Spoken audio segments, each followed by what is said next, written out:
I don't want to analyze what people think opposed to what they do, but what they think when they do what they are doing. What I want to analyze is the meaning they give to their own behavior, the way they integrate their behavior in general strategies, the type of rationality they recognize in their different practices, institutions, models, and behavior.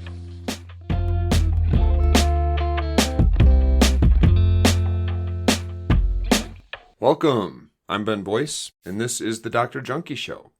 I want to start with a claim that you might find hard to believe. You live in a prison. Don't believe me?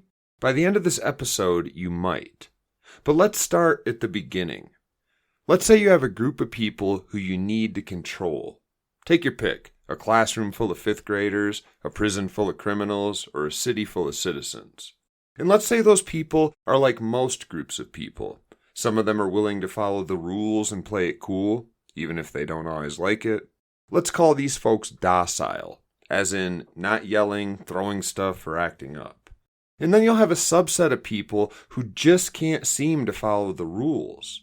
They'll cut in the chow line, steal extra rations, bully others in the group, exploit and manipulate those they see as weaker than themselves, try to escape, all kinds of nasty humanness.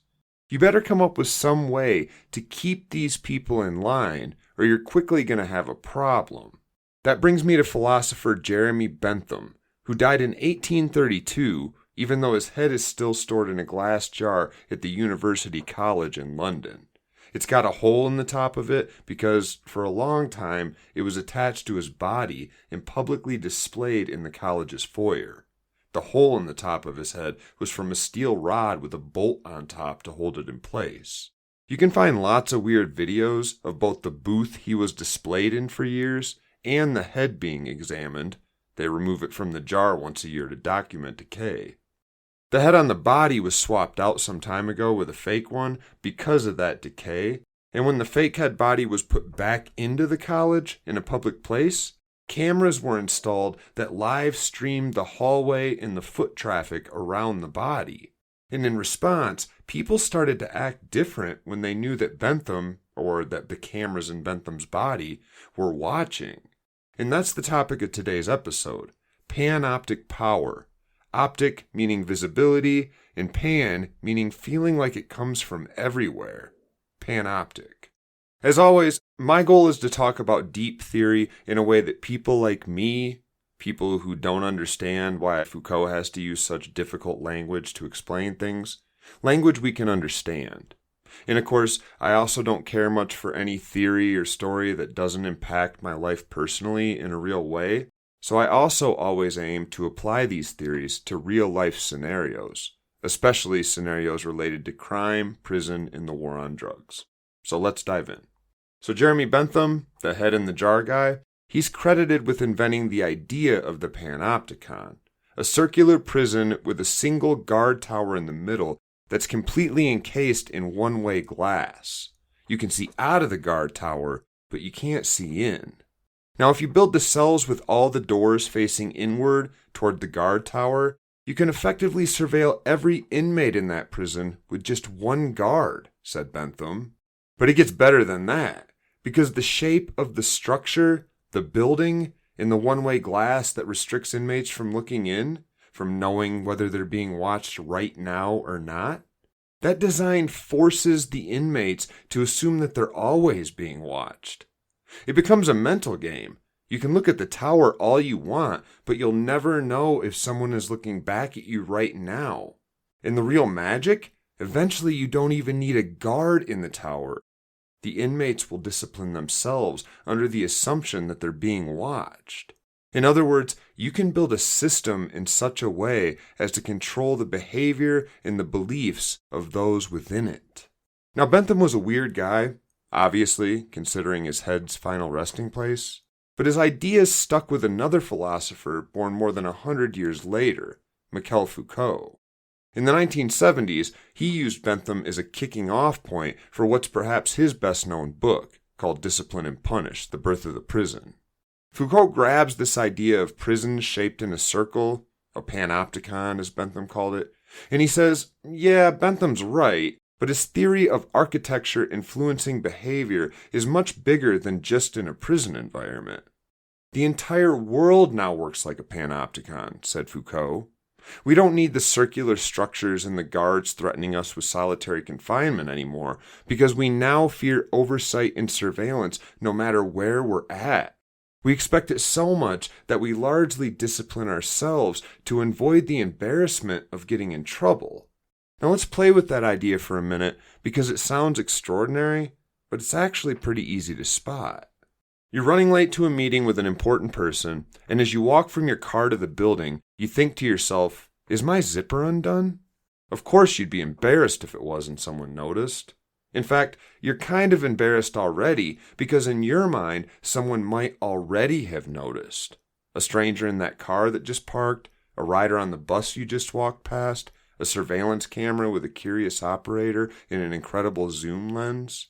Why do you care if your zipper is undone? Well, because it's kind of a rule that we all follow to help other people feel more comfortable, because it's awkward to sit next to somebody whose shirt is curly-cued through their belt line. But there's even more panoptic power at work, because chances are you also won't feel comfortable checking your zipper in public, or even looking down at it, because that, too, is part of our cultural code. The rules say zip up before you present yourself to the public. Be a docile, obedient body, follow the rules, and do it right the first time or you will be surveilled, outed, and disciplined. That's Foucault's theory. Now, what does he mean by discipline?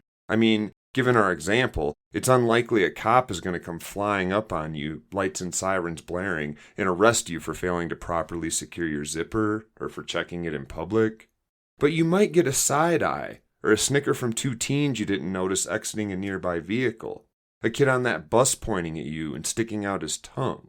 And in real time, in your mind, you have to balance that fear with the possible discipline of this important person who might actually see your pants unzipped if you turned out to be right, and if you don't check them.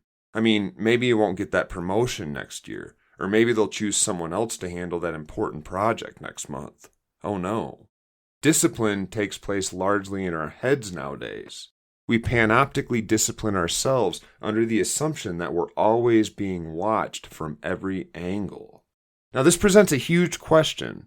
If it's not me, then who gets to decide which things I self-discipline for and which things I don't care about? If I thought, maybe I left my wipers on when I turned the car off, or did I put my keys in the same pocket as my cell phone? I better change them to avoid scratching the screen, or a whole lot of other hypothetical thoughts that go through all of our minds all the time, the guilt and self-discipline wouldn't have showed up.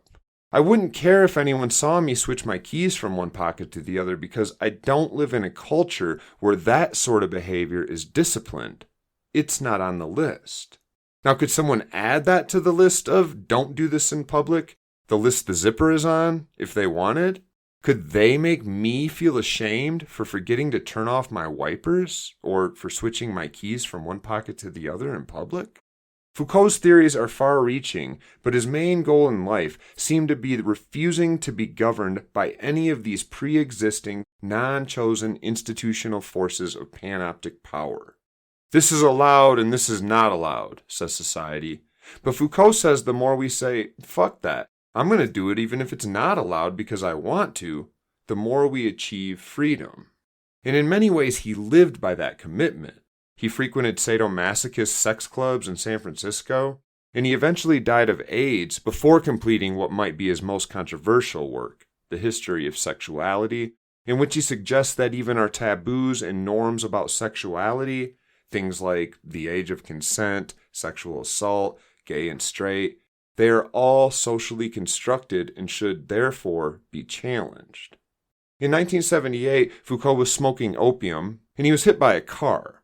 He had what he described as a near-death experience that made him realize there's no need to fear death. And in a weird way, that seemed to be again a snapshot of his overall career ambitions, to explain why things we take for granted, fearing death, knowing evil when we see it, conceptions of sexuality, understandings of disease and mental illness, expecting those who break the law to be punished, feeling like we should zip up our pants in public. Those things are all mental constructs that prevent us from thinking outside the box. They all exclude certain behaviors that we're not allowed to perform, beliefs we're not allowed to have. They work to mold us into what are seen as good citizens who respect the proper exclusions, the no-no spaces, declared by law or by stigma, the things they tell us we're not allowed to touch, to believe, to do. Only by criticizing, questioning, and challenging all taken for granted systems of belief and power, says Foucault, can you even get close to something like true freedom. Shaking things up by, smoking opium and maybe nearly getting killed while you're doing it, things like that quickly reveal the, quote, invisible and unverifiable nature of panoptic power, to use Foucault's words. He could see in that moment that at least one institutional belief, fear of death, supported by the church, by the medical profession, by the lack of knowledge which makes us so anxious in panoptic cultures, that it was fabricated, constructed, a complete illusion that melted away the second he challenged it. Now, at the time of that accident, Foucault had just published Discipline and Punish, that famous book I talked about a minute ago. But he'd been talking about these ideas for a long time, claiming that discourses, stories, anchored to knowledge by the glue of institutional endorsement, those are the stuff of power. His focus was institutional power, which of course means power that comes from schools, prisons, hospitals, churches, institutions. But his theory that discourses legitimize or stigmatize behavior, that the stories we tell ourselves and others about the world defend what would otherwise often be ghastly treatment of others, that theory goes much further than just institutions. It's everywhere. It's also pretty easy to spot. For example, Foucault examined the idea of madness or insanity, and he noted that we once honored and respected those with mental illness, looking closely at their mysterious words and actions for clues that they might carry messages from the gods or from the afterlife. If you see a mad person in a Shakespeare play, they're probably about to drop some important knowledge, so pay attention. During that time, when the mentally ill were seen as special, public discourse rationalized public behavior. If you asked a citizen what they thought about the mentally ill man up the block, they'd describe him as touched by the gods or in contact with some realm that the rest of us just can't access. Now roll the clock forward, and many European cultures go through a long period where Christians hijack that discourse, and we all, for example, burned epileptics at the stake for being possessed by demons. That would have been the story told by those who witnessed it at the time. The public discourse that backed up and rationalized treating people in ways that might otherwise have been seen as horrific. I mean, these people were, after all, dangerous and demonic. They had to be killed. And of course, nowadays we live in a medicalized discourse where physical and mental conditions are labeled, studied, treated, and tracked by the medical institution writ large. If someone told you the epileptic living up the street from you should be burned to death for demon possession, you'd be shocked because that's not the story, the discourse that we use to explain what's going on in that person's body anymore. Discourses are knowledge certified by institutions, and knowledge is power. If you're a priest who's coming to burn an epileptic, the fact that the public and the powers that be have the same story you do, the same discourse, that gives you the authority to burn. Foucault would here, too, point out that the most visible forms of power are those that excluded, that said no. Power that said, you are not allowed to be here on earth if you do that unacceptable thing. Zip up your pants before you leave the house. When power is productive, on the other hand, when it tells us what we should do instead of what we should not do, it remains mostly cloaked in normativity. It just feels like that's the way things are. That's how you control a group of people. You trick them into controlling themselves by making them feel compelled by unseen forces to behave in certain ways and to not behave in other ways. Now think about how we remember criminals in the United States. We often heroize them in an odd way, almost like we see in them something that was not available to most of us, an ability to tell their own story, their own discourse, that is often so far outside of the norm that it lands them in prison or even the morgue. Billy the Kid, Al Capone, Jeffrey Epstein, Jeffrey Dahmer, Charles Manson, BTK, they all have this sticky fame attached to them that bears fruit in the way of, wait for it, discourse. Movies, books, articles, news exposés. And those discourses, according to Foucault, must back up and get in line with the status quo institutional discourse of the time. The agreed upon story of our era that one must remain within the bounds of if you want to avoid discipline from other institutions. In the case of criminality, another label Foucault focused on a lot because it, too, has changed so much over the decades. The status quo of our era says criminals should be locked up and punished, reformed cheaply if possible, and forced to conform to social norms whether they're ever released or not. Because of that, you can't publish a book that praises BTK's killings of innocent people or labels him as normal or heroic. But you can publish a book that pathologizes BTK, that classifies him as outside the norm using institutional labels that gain their power from institutional affiliations. Psychology says he was a narcissistic psychotic. Neurology says he had frontal cortex damage that inhibited his ability to accurately consider consequences. Religion says he was tempted by the same forces that the rest of us are tempted by, but he didn't have the strength to resist. Acceptable discourses must conform to the rules of the status quo. So Dylan Roof shoots up a synagogue, the nightly news covers the story for a couple days, then Frontline does 2 or 3 specials alongside a few books detailing the discourse of criminality and the social deviance we saw. We get the "he was a creepy neighbor" from the citizens, and the "I'd have diagnosed him with this or that" opinion from a medical professional, and the "this kid was pure evil" from the prosecutor, and the "his mother probably didn't love him" from a psychiatrist. Having gathered these scraps of socially acceptable discourse that we can all use now to adequately explain this event, we simply move on. The discourses survive way longer than the people they describe, and they offer us a way to understand the next shocking challenge to the status quo that we come across, the next mass shooting. Maybe he's a psychotic like Dylan Roof was. I bet his neighbors saw this coming. This, Foucault says, is a result of our current cultural norm of understanding the world through discourses of knowledge that are all, sadly, built to reinforce institutional power. And to add the frosting on the cake that often makes people say Foucault went too far, since all rules and norms inevitably benefit someone, even my zipper being fastened makes my boss feel more comfortable, Foucault says we can never trust any norm, any discourse that rationalizes or restricts a rule or a behavior. We must, he says, challenge everything. Now let's add a piece to this that I've already hinted at. Those of us who behave want to hear the stories, the discourses, of those who don't. We love the criminals. Well, why is that? Well, since we feel like we're following the zip up your pants before you leave home, and for God's sake, don't check your zipper in public rules, and since we feel like we're doing so for a good reason, but at the same time, we also feel like we can't for the life of us figure out what that reason is. What if we're wrong?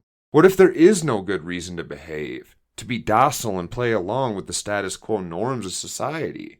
Billy the Kid might have been onto something, and Al Capone's ability to not follow the rules which he found inconvenient, it feels kind of attractive because I'm finding myself following all these rules for behaviors that I don't understand, feeling compelled to regulate myself all day in ways I don't even agree with, and honestly, I don't know where these compulsions are coming from. Someone help me make sense of this. I want to check my zipper. And then we read Bonnie and Clyde were riddled with bullets while still in their car, and that Al Capone died of syphilis in prison, and suddenly we feel peace. I've actually been doing the right thing all along. Foucault says that those in power need docile bodies who are willing to follow rules they don't understand, and that docile bodies are shaped by discourses that remind them why they're being docile, why they're following the rules of no zipper checking in public, or why they even care that their zipper is up at all. It's pretty deep, right? But the idea of docile bodies actually goes deeper. So let's wade in just a few more steps by applying it to the war on drugs. So docile bodies are just bodies that are following the rules. But it turns out that the rules are different for everyone in an actual culture. There are pathways, like metaphoric sidewalks, that all of us use to get through institutional spaces. And every space is an institutional space. The streets, college campuses, your job, the supermarket, church, everywhere. If you step off those pathways that are marked for you, you risk discipline. And discipline can be anything from mean looks, side eyes, to arrest and imprisonment for life. And it's no exaggeration to say that all of us have very different pathways through each institution. The police chief's son has a very different pathway through the police station, or through the legal system if he's pulled over drunk, than the son of the most hated criminal in town. The homeless man trying to use a bathroom on my college campus has a very different pathway available to him than a well-dressed 22-year-old student. And stepping afoul of your allowed pathway, that can be a real problem. Making things more complicated, the pathway I use might be invisible to you. In fact, many of them almost certainly are. And the pathways you use are probably hard for me to spot. You never know what it's like to work for a business until you actually work there. And then you usually realize you imagined very different pathways to daily success than what you actually travel. Like maybe your boss cusses a lot more than you'd expected, or the copy room supplies are unguarded after 3 p.m. Things that you only learn when you're there. And already you can see why Foucault's ideas of power are squishy, hard to grasp, but enticingly informative. It really feels like there's a truth here that gives us a way to better our lives and to better our world, to expand our institutional paths in the paths of others, or to maybe blow them all up. So these pathways are obvious to us when we use them, but they're hard to spot when we don't, unless you know where to look.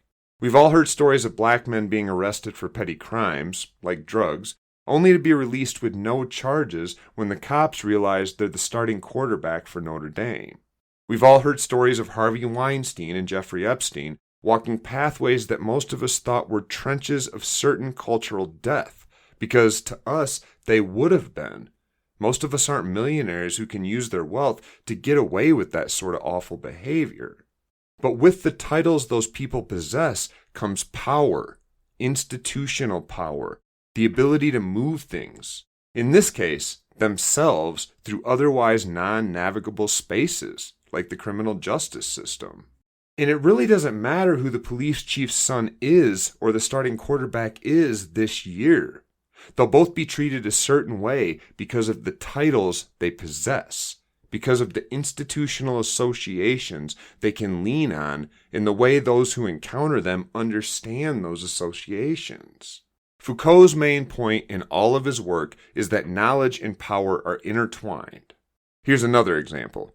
If I told you I take heroin 15 times a day intravenously, I also work out Joe Rogan style for 3 hours a day while sleeping just 6 hours every night because I want to save time for the 300 pages I commit to read every day, you'd be lost halfway through that sentence if you're an average listener because that sentence doesn't make sense. In your mind, unless you've had personal life experience that challenged the status quo story that's currently offered by institutional power, you probably think heroin users can't do those things. The acceptable discourse of heroin use has borders in your mind's eye, edges that cannot be crossed without firing your bullshit detector. If I'd have said, I take heroin and I drink 3 sodas a day, or I take heroin and I sleep 10 hours a night, your bullshit detector wouldn't have gone off because our public narratives about heroin use make lots of space for sleeping too much and for drinking soda. Those things are within the discourse borders that you're familiar with regarding heroin use. But reading, working out, sleeping less and not more, Come on, Dr. Boyce, you're pulling my leg. According to Foucault, when it comes to how power works nowadays, that's it. I mean, positions like president, executive, and business owner exist, but when you take a deeper look at why these institutional positions work the way they do, it's easy to spot the foundational role of institutional-backed knowledge. How I feel and what I believe informs how I treat people. It doesn't really matter who fills the role of president or CEO or business owner at any given moment. The knowledge that the president, no matter who they are, can bomb my country, it impacts my decision to act. The knowledge that the CEO can overrule any decision compels me to draft my proposal to their interests.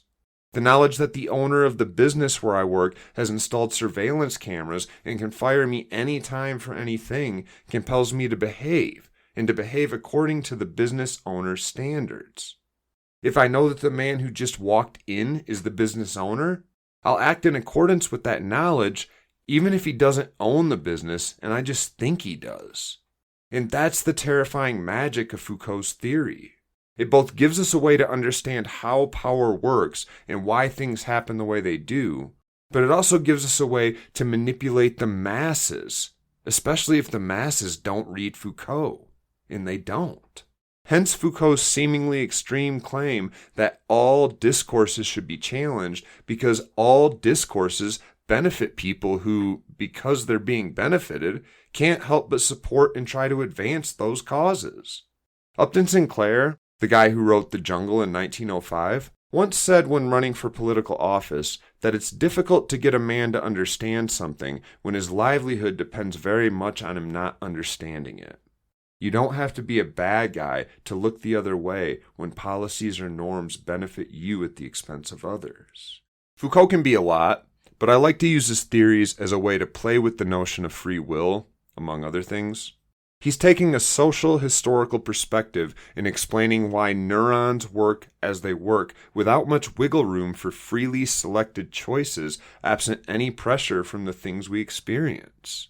We can't help how we feel when someone asks us to, say, attend a dog fight or visit a loved one in the hospital. We say yes or no based on how we feel about the proposition. Per Foucault, how we feel about any proposition, kick the dog, steal that car, give $5 to the panhandler, brush your teeth before bed, pray before dinner, take some heroin because you're feeling a little down. Those feelings and the decisions that stem from them come from discourses that were created by humans to further their Nietzschean will for power, the human desire to control everything and everyone around them. Now back to those drug stereotypes. Imagine what people would have said in, say, 1875 if you tried to convince them that the morphine Grandpop was using to take away some of the pain from his old war injury, or that the cannabis tincture Aunt Bessie was drinking to help with her menstrual cramps, that these things were evil or sinful, or that they would make Granny lose her mind and kill the entire family. It would have been laughable. Drugs were widely used across the United States. They were for sale in magazines and at pharmacies without a prescription, and the people that sold and used them provided the discourse of the day for drug use. Drug users and even self-described addicted people at the time were seldom poor, they were usually employed, and they were usually involved with their families and local communities before the war on drugs began. The people who drew up the war on drugs understood a thing or two about what Foucault is talking about. They didn't try to change the discourse that we had by hammering away at the drugs we weren't afraid of, the cannabis tincture or coca wine we were drinking. Oh no. Instead, they found something we already feared, non-white people in the United States, and they duct-taped drugs to those identities. First, they renamed the chemicals. Cannabis became marijuana, morphine solution became smokable opium, coca wine and soda, available at your whites-only pharmacy until mail-order catalogs showed up, it became cocaine. And then newspapers began to report things like, for example, cocaine causes black men to become immune to bullets and start assaulting white women. Unlike the Sears and Roebuck catalog, where heroin was sold in a kit with 2 needles and a wooden carrying case for under $2 until the 1900s, These discourses of drug use were scary and racist enough to convince the U.S. public to change course in the early 1900s and to wage a war against ourselves. In the 100 years since, we've only managed to add more drugs, more stigma, and more lies to the equation. Heroin is a ghetto threat to suburbia in the 1960s and 70s. Crack is a zombie-making drug sold by teenage super predators. Fentanyls and xylazine today, both of which have long histories of safe use in medicine that were quickly forgotten by the public with the new scary government-sponsored discourse of "it will kill you, it will make you sell out your family, it's the reason our homeless problem and our overdose crisis are exploding." The beat goes on, but learning enough about power and how it works through discourse construction to challenge it, to blueprint it, to uncover it, to detail it and poke holes in it, that gives us a way to stand at the front lines of discourse evolution and to help pull the reins towards harm reduction, life enhancement, community connection. We can center the stories of drug users and reshape what that public discourse looks like. I know this episode was a lot, but it should pave the way for an upcoming episode revisiting the notion of 12-step and abstinence-only programs that do more harm than good, yet remain the taken-for-granted norm, the status quo, the discourse you're going to encounter if somebody discovers you're struggling with addiction. But that episode's for another day. Thanks for listening. I'm Ben Boyce.